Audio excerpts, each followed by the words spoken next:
How you doing, everybody? It's your guy Wardy here, and we're doing our latest Driving with Wardy segment. No, I'm not actually driving right now. However, we do have Mets news and updates that we have to get into right here, right now, for our latest Big Mets Update segment, courtesy of an article that came out bright and early this morning from everyone's favorite reporter. Depending on who you talk to, you either love him or hate him. There really is no in between, and that's from Bob Nightingale of USA Today, stating the following regarding Juan Soto, the Mets' pursuit, how the Mets are clear-cut the favorite for Soto and his services. Why exactly is that is what we're going to initially react and recap right here, right now. Along with the starting pitching market is officially unveiling. We're finding out where some arms are going to land, as we found out earlier this morning as well. One of the more coveted southpaws in the market, and Yusei Kikuchi, is officially on the move. So let me see your initial reactions in the comments down below, everybody, to the latest on Juan Soto, the Mets connection, along with Yusei Kikuchi. And I would like to just first briefly touch on the Yusei Kikuchi signing, as he signs with the LA Angels that we saw earlier this morning at 3 years of just over $60 million. The reason why I bring this up is because of how this is going to naturally impact the market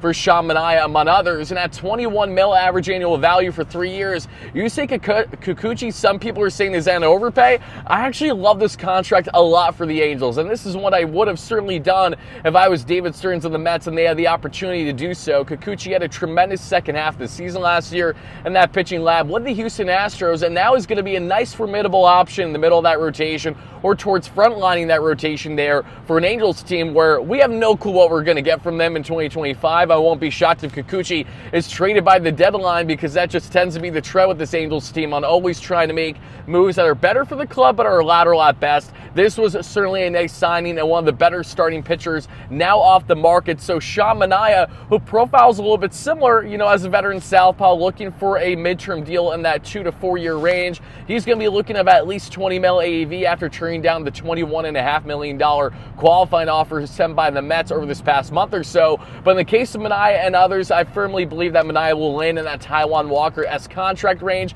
not far off from Kikuchi as well there. It's just going to be more so on the term than anything else, I think, which is what could be least appealing for the Mets. I think we all want the Simone southpaw back in this rotation, especially after a guy in Yusei Kikuchi is no longer on the market. Yes, we would all love a Blake Snell to be a Cy Young caliber starter in this rotation on a shorter term deal that we actually discussed in a video yesterday, so check that out, everybody, in case you haven't. But on the forefront of what is currently available out there right now, the dominoes have officially started to fall in the pitching market. We can expect more traction and more things to pick up throughout the course of the week now that Kikuchi has officially landed with the Halos. So when it comes to guys in the Walker Buehler, obviously in the upper echelons, and the Max Frieds there, the Corbin Burns, etc., I think that they may still take some time. But on the shorter term deals as well, we will hopefully find out as soon as this week more traction on that front. So folks, let's get into a bit more here on not only Yusei Kikuchi, but on the big news, why you clicked on the video that has everything to do with Juan Soto. As we mentioned from an article from Bob Nightingale of USA Today, which I'll have linked down below in the description of this video for any of you guys to check out should you have interest in doing so. We do know that it's down to currently a 4-team race for Juan Soto and his services. This is the Toronto Blue Jays, which essentially have the entire country of Canada to offer, but who wants it? That's the big question. Then you get into the big bad New York Yankees trying to bring back their star after what was such a tremendous run for him and the Yankees in 2024. And then we also get into some other guys as well, whether that might be the Boston Red Sox, who out of nowhere are planning to spend big for at least one headline starter in a Burns or one of the southpaws there in Snell, or that being in the other one, the Max Fried. We know that they're going to be heavily active in all the free agent market when looking at upper echelon players to finally start spending big. They're trying to flex the big guns big time, but this is after multiple years for the Red Sox after not spending much. The Blue Jays have made more lateral moves in years past than anything else. Even when they've tried to upgrade, it certainly hasn't worked in their favor. And the Yankees, we know, are willing to spend, but they also have a hard line in the sand as to how far they're willing to go. That has been deemed by many rival executives that we have heard across Major League Baseball, and this report from Bob Nightingale. And out of those 4 teams, the Mets, as we mentioned already, are the clear-cut favorites for Juan Soto and his services, based on what numerous executives have long said, how they just don't see a world where someone is going to go out and be able to outbid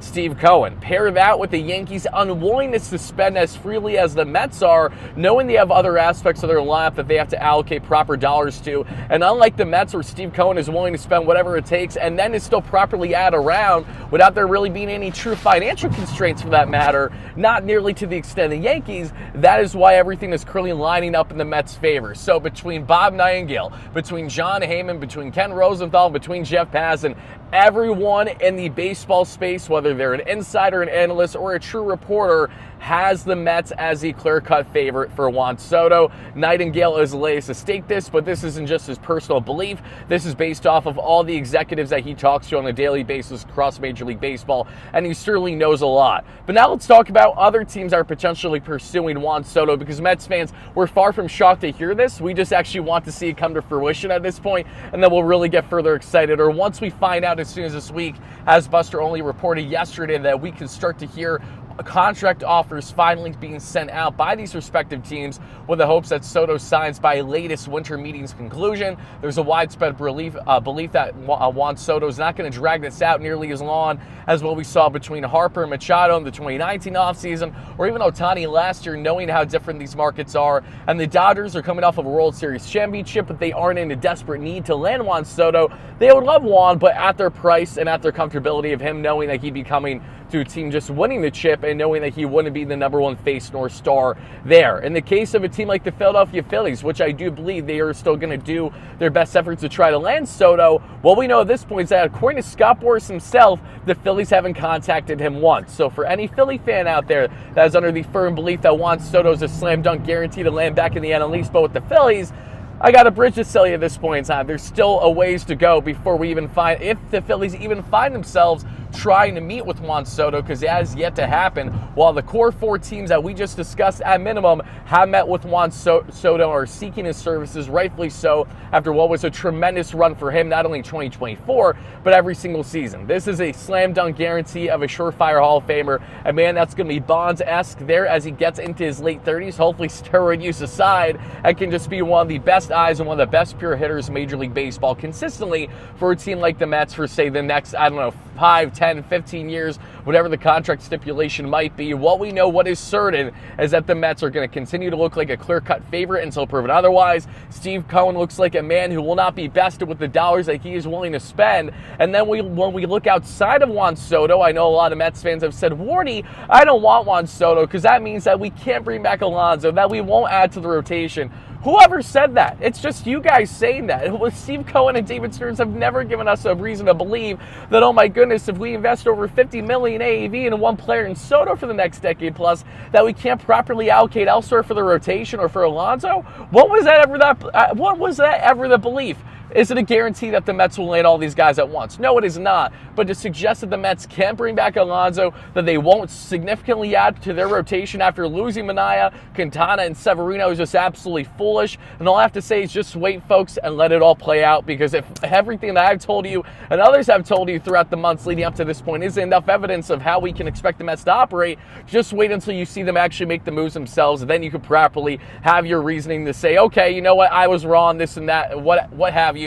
What we know is that the Mets and Juan Soto, this connection will stay consistent. The Mets are the clear-cut favorites. And when we find out more information on the Soto front, the Mets pursuing him among other teams, should things drastically change, we will cover it here on the platform to a T, as we always do. So that is your latest Juan Soto update with the current connection in the New York Mets, as they, as a surprise, absolutely nobody, are looking like the clear-cut favorites for his services. Will that hold true in the end? You guys let me know your initial reactions to this news and more in the comments down below. Check out that Bob Nightingale article, as I mentioned, because there's a lot of good tidbits in it and a lot of new things that you haven't otherwise heard necessarily across Major League Baseball that he released, all one big article this morning for you guys to check out at your leisure. Thank you guys again. Stay tuned, as if more news comes out with the Mets throughout the day, I will be reporting live from NYC, as that's where I will be hanging out for the entirety of the day for the most part. So if you guys see a short schmuck wearing this Mets hat or walking around the city, it's more than likely your guy Wardy. See you guys there. Have a great one, folks. And as always, no matter what, let's go Mets, baby. Peace out.